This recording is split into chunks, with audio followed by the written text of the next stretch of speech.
नमस्कार दोस्तों। अगर हम बात करें समय की अध्ययन की तो हम देखते हैं कि हमारे हिंदू धर्म ग्रंथों में जिस बारीकी से और जिस गहराई से और जितने बड़े स्तर पर समय की व्याख्या की गई है वो सच में अद्भुत है।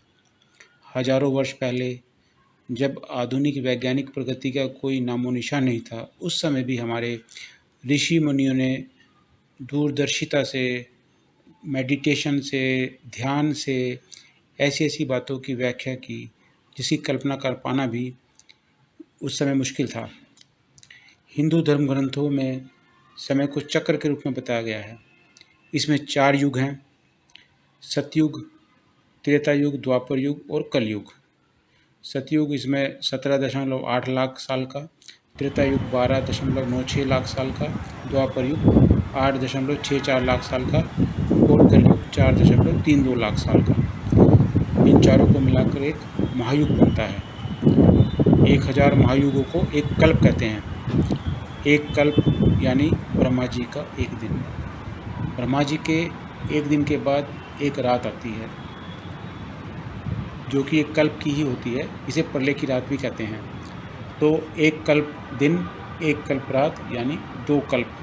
तो 2 कल्प की ये साइकिल होती है। यह एक सृष्टि चक्र है 8.64 अरब वर्ष का।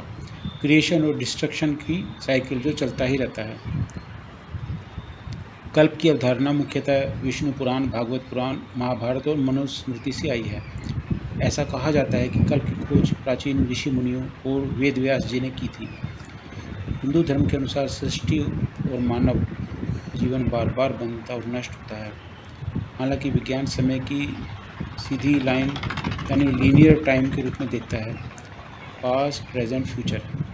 लेकिन कुछ वैज्ञानिक थ्योरीज कहती हैं कि यूनिवर्स बार बार बन सकता है और ख़त्म हो सकता है और फिर बन सकता है, जो कि हमारी पुरानी जो ऋषि मुनियों की सोच है उससे मैच करता है।